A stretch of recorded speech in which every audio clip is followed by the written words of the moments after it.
Eu, pela manhã, fiz a minha presença cedo e aí, quando cheguei às 2 horas, o placar estava zerado. E aí falava da sessão deliberativa. Aí eu novamente assinei e isso aparece, está com a minha presença registrada. Então, isso significa dizer que o painel está funcionando, né? Para quem chega agora, foi anulada a primeira lista de presenças eletronicamente. Eu penso que agora quem chega e se inscreve, ela foi restaurada a presença assim eletronicamente. Melhor ainda, se isso ocorrer. Bem melhor. Apenas para um esclarecimento. Caros senadores, eu gostaria de chamar a atenção a um problema que tem ocupado a atenção da mídia brasileira, que trata das questões relacionadas à necessidade que o governo tenha um direcionamento claro em relação à forma como planeja e como executa alguns setores fundamentais para o nosso desenvolvimento. É o caso, por exemplo, da logística e do planejamento estratégico. Por isso eu queria hoje, e nesse período que tenho de 10 minutos, chamar a atenção para que não cometamos o erro de tornar a função da Empresa de Planejamento e Logística, EPL, mais tática do que estratégica.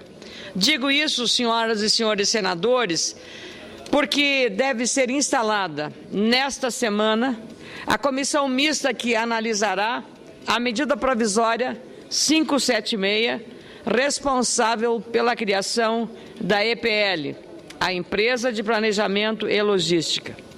Penso que quando formos analisar essa medida provisória, deveremos nos ater ao papel estratégico de planejamento que a empresa precisa focar. Tive acesso, aliás, a um estudo muito bem feito da Escola Politécnica da Universidade de São Paulo, a USP, apresentado pelo especialista em logística, Dr. Carlos Sá. Esse documento ilumina e encaminha os melhores passos para fazer da EPL dotada de estrutura pública realmente eficiente. Entre os aspectos abordados nesse estudo estão, primeiro, a necessidade de se focar exclusivamente em planejamento e logística e reforçar os aspectos estratégicos, ou seja, a eliminação de qualquer aspecto referente à empresa de transporte ferroviário de alta velocidade, ETAV, ou de ferrovias, a integração dos planejamentos governamentais setoriais e foco na modelagem jurídica, financeira e operacional. Vale dizer, marco regulatório seguro e também segurança jurídica. Agora há pouco conversei com o diretor de Relações Internacionais e Comércio Exterior da Federação das Indústrias do Estado de São Paulo, Dr. Roberto Gianetti da Fonseca. E ele, da mesma forma, citou a importância de fazer ajustes na medida provisória 576, quando esta for analisada aqui nesta Casa e também na Câmara Federal. Falta ampliar o regime especial de logística, o RELOG, para rodovias e hidrovias. Esse regime estratégico não pode ficar restrito a alguns setores. Atualmente, o RELOG, criado para dar mais competitividade ao setor de logística, está muito focado em portos e ferrovias. Esse seria um passo importante para desonerar os investimentos em logística. As empresas exportadoras também precisam ser beneficiadas pela medida provisória. A extensão e ampliação do regime especial de reintegração de valores tributários para as empresas exportadoras, conhecido como Reintegra, também tornaria o setor de logística mais eficiente. Há um serviço, portanto, muito importante a ser feito pelos senadores e pelos deputados. Em resumo, senhoras e senhores senadores, precisamos aperfeiçoar essa medida provisória, torná-la moderna e funcional para que consigamos atrair e não afugentar os investidores. Aliás, esses investidores estão já um pouco temerosos com o excessivo intervencionismo do governo na economia, o que chegou hoje ao jornal Valor Econômico, um especialista de um dos fundos ingleses que investem no Brasil, a comparar o intervencionismo aplicado no setor elétrico ao que vem sendo praticado, imagine, pelo governo da Argentina e pelo governo da Bolívia. O Brasil não pode estar nessa companhia. O Brasil precisa estar na companhia dos países que, de fato, dão segurança jurídica aos seus investimentos. Creio que o momento é oportuno para isso, sobretudo porque é sabido que uma logística ineficiente compromete o desenvolvimento brasileiro. O agronegócio, senador Cacildo Maldani, e o senhor que é de Santa Catarina sabe bem, é um exemplo que nos ajuda a entender melhor esse contexto. Produzimos carne, grãos, frutas e hortigranjeiros em grande volume e com qualidade reconhecida, graças aos investimentos dos produtores em tecnologia. Esse elevado desenvolvimento, produtividade dentro da porteira, no entanto, não encontra ressonância, competitividade na área externa da propriedade, ou seja, da porteira para fora. Um estudo desenvolvido por 3 alunos, Josiane Lacerda, Kátia de Castro e Bruna Bach, com orientação dos professores Oswaldo Calegari e César Eduardo Limas, da Universidade Estadual de Ponta Grossa, no Paraná, aponta que o Brasil exporta com um custo logístico muito elevado em comparação aos nossos principais concorrentes. Esse trabalho foi apresentado recentemente no mais importante Congresso Internacional de Administração da América Latina em Ponta Grossa.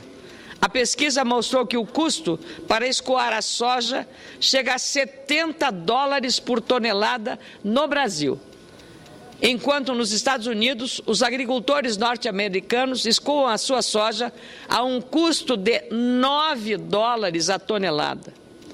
Esses valores são desfavoráveis e é resultado direto dos problemas da nossa logística deficitária.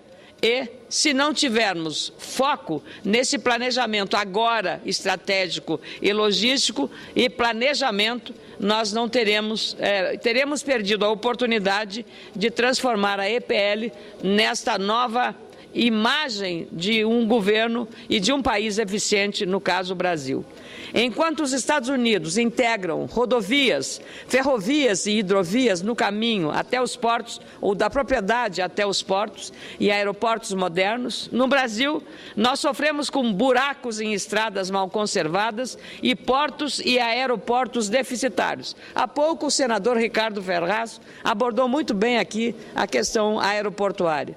Na produção de soja, 67% do transporte em território brasileiro é feita por caminhão, por rodovia. Nos Estados Unidos, os rios são as principais vias, representando 61% do transporte dos grãos da oleaginosa, o que torna muito mais barato esse transporte. E essa dificuldade, com a ausência de meios alternativos e baratos de transporte, aumenta os prejuízos dos demais setores da economia brasileira. Foram considerados também informações da Confederação Nacional dos Transportes, a CNT, apontando que o atraso na infraestrutura de transporte e a falta de visão multimodal nos transportes provocam custos logísticos equivalentes a 11,6% do PIB brasileiro, contra 8,7% de custo logístico medido nos Estados Unidos. Estamos perdendo a guerra da competitividade, ou seja, 3 pontos percentuais de diferença que significam 120 bilhões de reais a menos na economia de nosso país. Tenho certeza que a presidente Dilma Rousseff está ciente deste grave problema. Nos últimos meses, a presidente da República anunciou planos de investimentos em rodovias, ferrovias, portos e aeroportos, com a expectativa de parcerias com a iniciativa privada e a empresa de planejamento logístico, a EPL, criada por meio de medida provisória, com o objetivo de tornar o Brasil mais competitivo no longo prazo. Portanto, o foco deve mesmo se concentrar no planejamento e na logística. Se assim for feito, Dilma Rousseff dará ao país a necessária política de longo prazo em matéria de planejamento e logística, estabelecerá indispensável marco regulatório e oferecerá solução e atrativo aos investidores através daquilo que eles mais precisam: segurança jurídica e estabilidade. Hoje o que nós temos é insegurança jurídica e instabilidade pelos riscos desse intervencionismo que o governo está tendo na economia, especialmente no setor elétrico e em outros setores da economia. Muito obrigada, senhor presidente.